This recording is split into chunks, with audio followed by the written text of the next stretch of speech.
Imaginen por un momento usar unos lentes de realidad virtual, de esos que te pones y al mirar una calle cualquiera en la ciudad, de repente un simple bote de basura desbordado se ilumina, ¿no? Ajá, pero no como basura. Exacto, no como desperdicio, sino como una herramienta táctica, digamos, para escalar un muro. O que las sombras de los edificios dejen de ser solo rincones oscuros. Claro, se convierten en zonas de camuflaje. Tan cual, y una escalera vieja apoyada en una pared se iluminaría en rojo como una vía de escape inminente. El paisaje de fondo de la vida diaria, adquiriría un significado completamente distinto. Es un cambio de paradigma total, la verdad.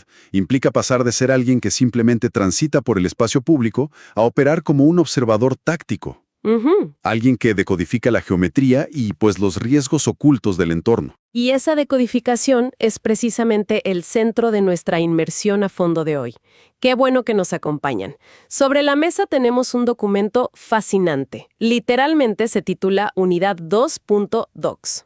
Que suena a un archivo olvidado en una computadora de oficina, ¿verdad? Sí, totalmente, pero es en realidad el Manual de Procedimientos Operativos y Tácticos de la Policía de la Provincia de Córdoba, allá en Argentina. Un documento clave. Sí, y nuestra misión hoy, especialmente para quienes buscan entender cómo funciona el mundo real detrás de escena, es transformar este texto institucional, que es bastante denso, en un mapa revelador. Vamos a explorar cómo se planifica el orden público. Así es.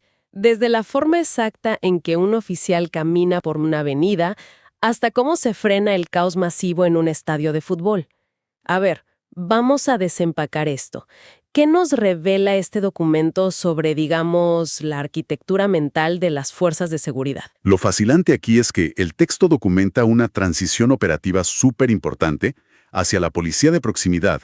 O sea, bajo este modelo, la seguridad pública ya no se basa en la simple exhibición de fuerza bruta. Ni en la intuición de quien patrulla, supongo. Exactamente. Se presenta como una ciencia estandarizada.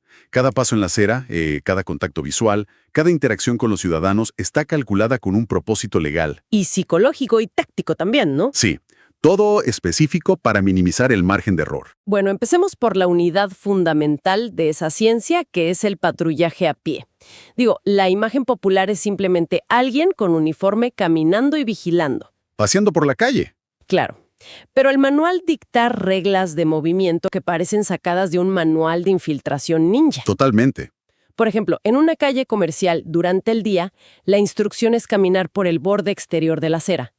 Pero al caer la noche, si el objetivo es no llamar la atención, el recorrido debe hacerse, literalmente rozando las paredes de los edificios. Es que esa directiva obedece a una estricta lógica de supervivencia y de control del espacio también. Caminar por el cordón exterior durante el día maximiza la línea de visión bidireccional. O sea, el oficial ve a todos. Ajá. Y a su vez, los comerciantes identifican la presencia del Estado, lo cual genera un efecto disuasorio, digamos. Pero de noche, pues la física de la luz cambia por completo. Claro, me imagino. Caminar pegado a la pared recorta la silueta del oficial, lo sustrae de los focos de iluminación pública y, lo más importante, elimina el ángulo de ataque por la espalda. ¡Wow! Sí, nadie puede sorprender a un oficial desde un callejón oscuro si su espalda está cubierta por concreto. La analogía que me surge es la de un director de teatro mezclado con, no sé, un ninja. Es un cálculo constante de la iluminación del escenario, las sombras, la utilidad de cada elemento en la calle. Y no solo eso, se les exige alterar rutinas, cambiar de dirección de forma intempestiva por las noches. Y todo este cálculo físico viene acompañado de una demanda mental exhaustiva, porque el manual exige memorizar patentes de vehículos, distinguir ruidos nocturnos atípicos y hasta registrar las costumbres de los vecinos. Es una carga cognitiva tremenda. El patrullaje se describe casi como un trabajo analítico en tiempo real. ¿Ah, sí? Sí, el documento detalla ejercicios específicos para desarrollar una memoria fotográfica táctica. ¿Cómo cuáles? Por ejemplo, un oficial debe poder escanear una plaza llena de gente, dividirla mentalmente en cuadrantes, fijar la mirada por un segundo en un individuo y retener características fundamentales. Como la altura, la ropa. Exacto, con textura, colores de prendas. Construyen, digamos, una base de datos efímera que se actualiza a cada segundo. Pero a ver, aquí encuentro una contradicción operativa importante. Yo estaba sorprendida leyendo esto. A ver. Si la regla de oro, especialmente en la noche, es modificar constantemente las rutas y los horarios para mantener la imprevisibilidad y evitar emboscadas, Ajá. ¿no atenta esto contra el pilar mismo de la policía de proximidad? Digo, si alguien enfrenta una emergencia nocturna, su primer instinto sería buscar a la patrulla en la esquina habitual. Claro, donde siempre están. Exacto. Si los recorridos son un misterio, ¿cómo acude la gente a esa autoridad? Es una excelente observación. Esa fricción entre, digamos, la disponibilidad y la seguridad táctica es el dilema central del diseño de patrullajes. La solución que plantea el manual es la adaptación al contexto temporal. Depende de la hora, entonces. ¿Sí?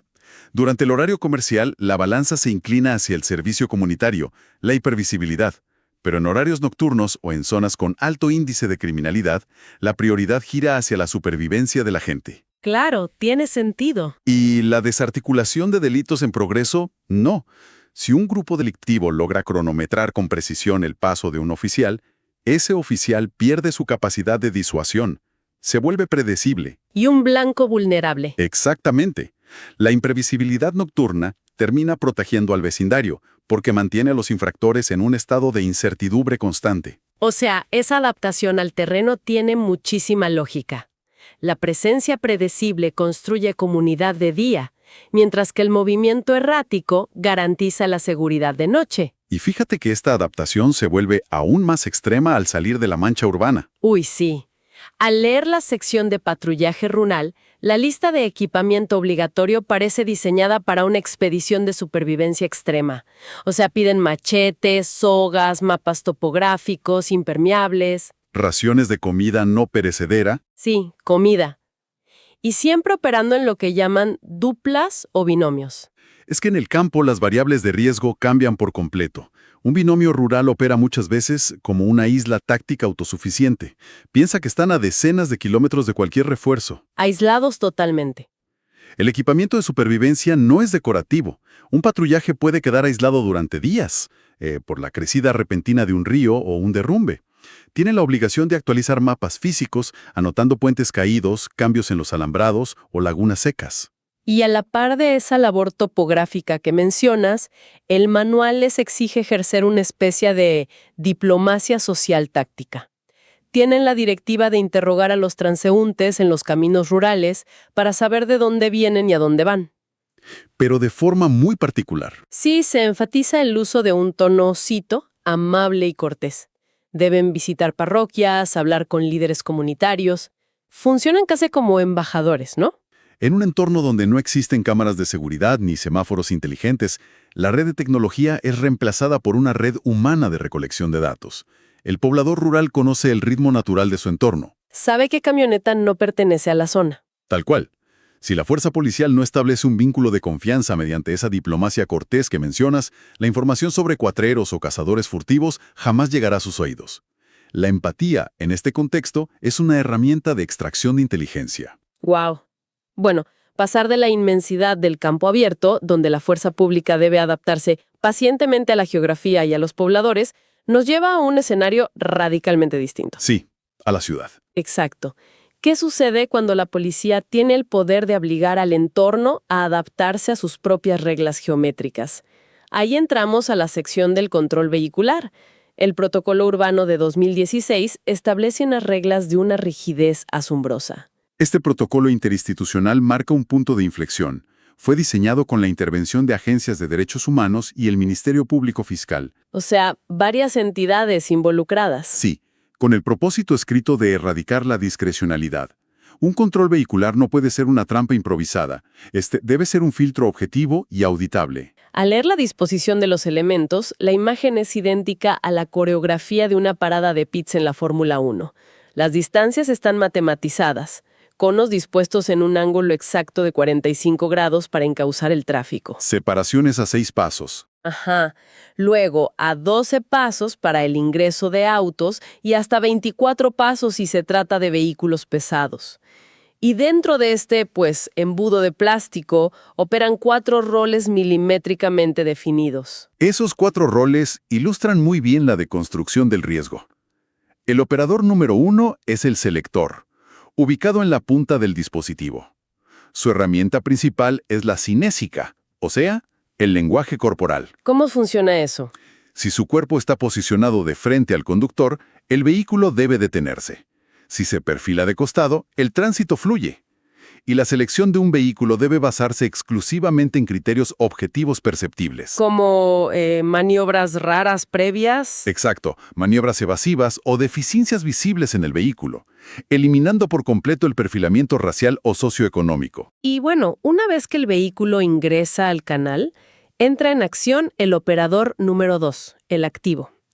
El manual ordena que este oficial se acerque al vehículo a través del ángulo ciego del espejo retrovisor lateral del conductor. Muy importante eso. Sí. Además, no hay espacio para la improvisación verbal. Deben recitar un guión inalterable. Dicen algo como, buenos días, oficial X, realizando control vehicular, por favor detenga el motor. Es que el abordaje por el ángulo ciego es pura geometría de supervivencia. Si el ocupante del vehículo representa una amenaza armada, el oficial se ubica fuera de la línea de visión natural y del arco de fuego más cómodo para el conductor. Claro, lo protege. Y paralelamente, la orden de apagar el motor neutraliza de inmediato la posibilidad de que una máquina de 1.500 kilos sea utilizada como un ariete contra los oficiales. Qué locura pensarlo así. Mientras ocurre esta entrevista, el operador 3 funge como supervisor. Se posiciona en espejo del lado del acompañante, manteniendo una visión periférica completa de las manos de los ocupantes. Y nos falta uno, ¿no? Sí, mientras el operador 4 gestiona las comunicaciones por radio desde la patrulla. Aquí es donde se pone realmente interesante. Supongamos que el operador 1 señala un auto para que ingrese al embudo de conos y el conductor decide acelerar a fondo, rompiendo el cerco y dándose a la fuga. El instinto cinematográfico que todos tenemos asume una respuesta inmediata. Sirenas encendidas, neumáticos chirriando. Una persecución a alta velocidad por la ciudad, claro. Sin embargo, el manual prohíbe de forma absoluta e innegociable iniciar una persecución desde el control o desenfundar armas. Es una restricción categórica. Ante una fuga, el operador 4 utiliza la radio para activar un operativo cerrojo. En lugar de perseguir la estela del vehículo, el sistema de despacho centralizado proyecta una cuadrícula sobre la ciudad. A ver, sinceramente, la primera reacción al leer esto es de rechazo. Digo, si un conductor huye de un cordón policial, la presunción inmediata es que oculta un delito mayor: contrabando, un secuestro en curso, armamento pesado. Es lo que cualquiera pensaría. Al prohibir la persecución en caliente, ¿no se le está regalando al infractor una ventaja de tiempo y distancia irrecuperable? ¿Pareciera una regla escrita desde un escritorio que ata de manos a los agentes en el asfalto? Si conectamos esto con el panorama general, la frustración inicial es comprensible. Pero la estadística y la física de los entornos urbanos justifican la medida.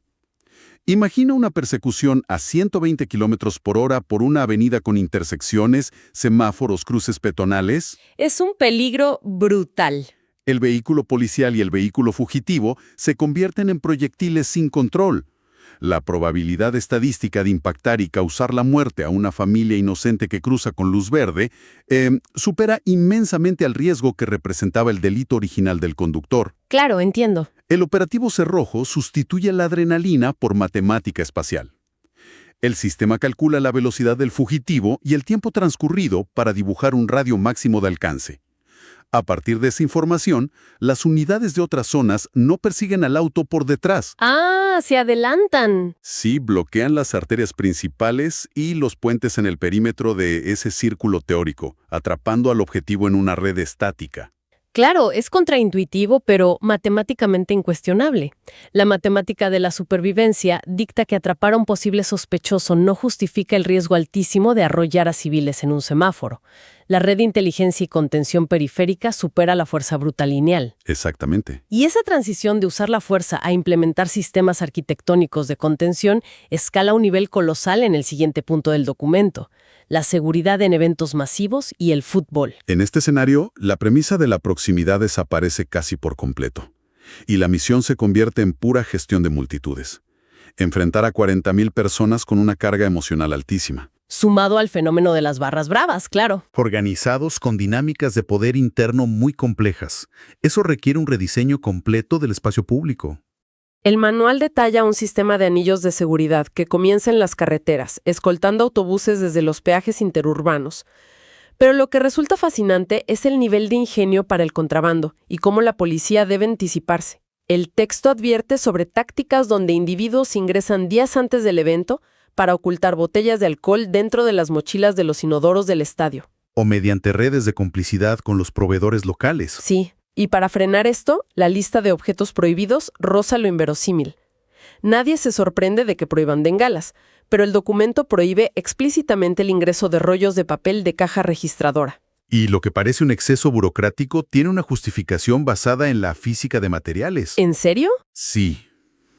Un rollo de papel para recibos, altamente compactado, lanzado desde la altura y el ángulo de una bandeja superior en el estadio, adquiere una energía cinética devastadora. ¡Wow! Nunca lo hubiera pensado. Al impactar se comporta como una piedra sólida, capaz de fracturar un cráneo. La prohibición reconoce cómo un elemento inofensivo se transmuta en munición dentro del ecosistema de una tribuna. ¡Qué locura! Y las modificaciones no se detienen en los objetos que porta el público. El diseño estructural del estadio, exigido por la policía, parece extraído de un manual de asedio para una fortaleza medieval. Literalmente. Exigen que los tejidos de alambre perimetrales tengan 3 metros de altura y estén coronados por 3 hileras de alambre de púas, pero el detalle es que deben tener una inclinación exacta de 30 grados apuntando hacia el interior de la tribuna. Esa especificación geométrica de los 30 grados busca alterar el centro de gravedad humano. Piensa que al intentar escalar un muro vertical, el peso del cuerpo se distribuye hacia abajo. Sin embargo, al enfrentar un voladizo inclinado hacia el trepador, la gravedad tira de la masa corporal hacia atrás. Claro, te caes solo. Físicamente se vuelve casi imposible superar el obstáculo sin equipamiento especializado, porque, como dices, el peso del individuo provoca su propia caída antes de alcanzar la cima. Increíble. Asimismo, la normativa exige que los tejidos posean, cito, probada solidez, que es una frase que reconoce que el empuje sincronizado de miles de personas genera toneladas de presión por metro cuadrado, capaces de colapsar infraestructuras normales. Ahora bien, al someter a los asistentes a cacheos múltiples, rodearlos de alambre de púas, confiscar objetos cotidianos y aplicar derechos de admisión con escuadrones antimotines de fondo, Sí, suena intenso. ¿no existe el riesgo de generar una profecía autocumplida? Si la infraestructura trata a la multitud como a prisioneros a punto de organizar un motín, la fricción ambiental podría ser el detonante que vuelve inevitable esa misma violencia que se intenta prevenir, ¿no crees? Bueno, el debate sobre si el entorno hostil genera hostilidad es pertinente en la sociología urbana. No obstante, desde la perspectiva criminológica que rige este manual, las medidas no crean la amenaza, sino que responden a una estructura de riesgo preexistente. O sea, ya saben a lo que van. Sí. La psicología de masas demuestra que el anonimato dentro de una multitud provoca una desindividuación. Individuos pacíficos pueden incurrir en actos violentos al sentirse diluidos en el grupo. Sí, la mentalidad de turba. Y más importante aún, el documento señala la existencia de disputas territoriales explícitas.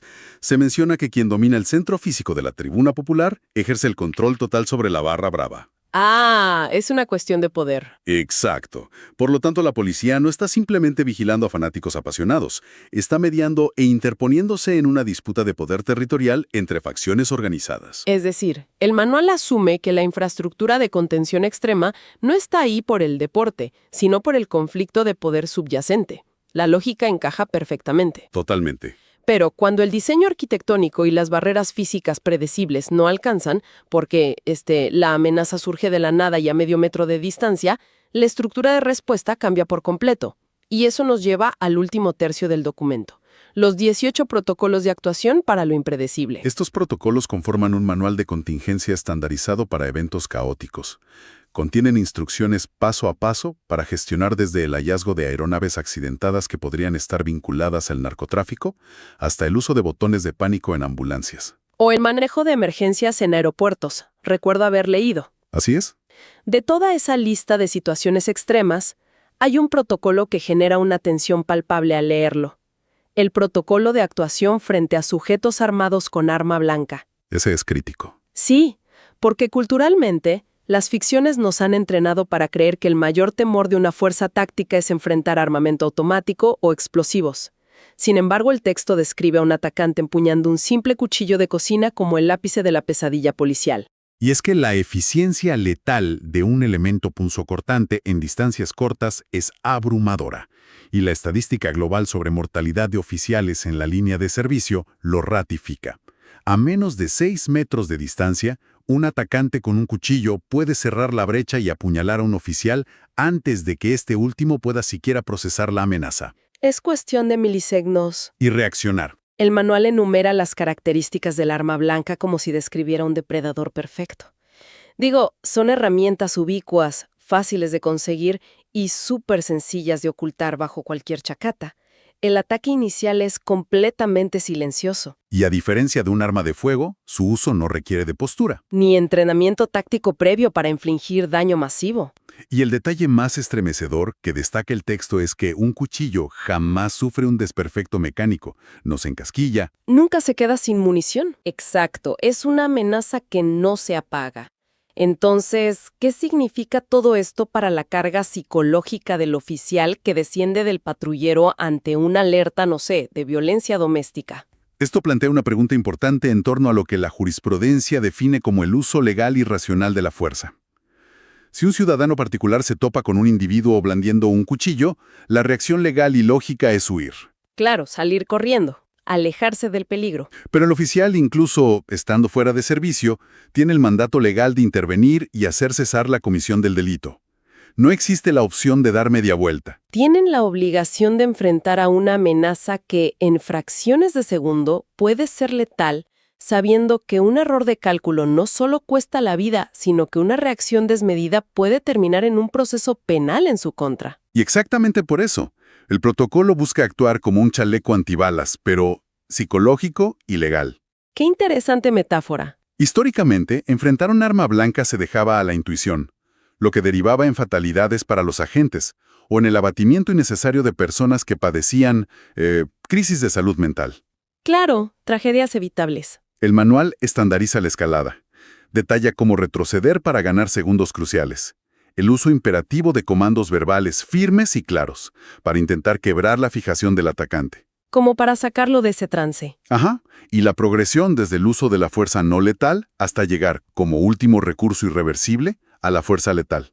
El objetivo procedimental no es aniquilar la amenaza, es gestionar el espacio y el tiempo para preservar la vida del oficial, la de los terceros e incluso la del propio agresor. Un chaleco antibalas psicológico y procedimental. Es una manera reveladora de entender páginas y páginas de texto legal. ¿Qué viaje tan complejo hemos hecho analizando este manual? Es que si sintetizamos el contenido que hemos examinado hoy, podemos observar cómo el documento define el propósito de la seguridad pública moderna.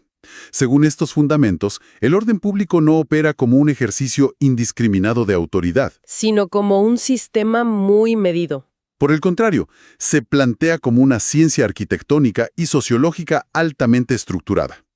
Vemos que el objetivo escrito, de regular desde cómo un oficial camina rozando una pared, pasando por los ángulos ciegos de un control de tráfico y la inclinación de las vallas en un estadio, hasta llegar a la gestión del espacio frente a un cuchillo, Es anular la improvisación. exactamente. La meta declarada del manual es minimizar la discrecionalidad y garantizar el respeto a los derechos humanos en cada contacto con la ciudadanía.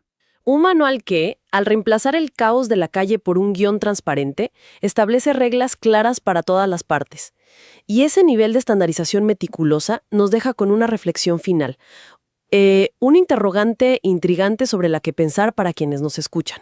A ver.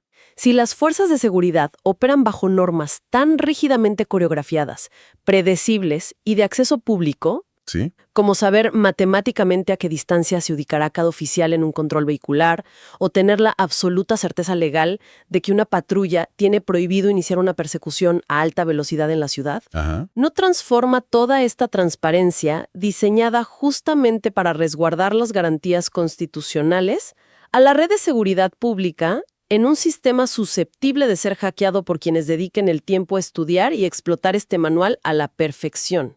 Es un gran punto. Como mencionamos al principio, el entorno que habitamos es un escenario plagado de reglas tácticas invisibles. La pregunta latente es, una vez que logras identificar la coreografía exacta de los defensores, ¿quién controla realmente los límites del escenario? Hasta el próximo análisis profundo.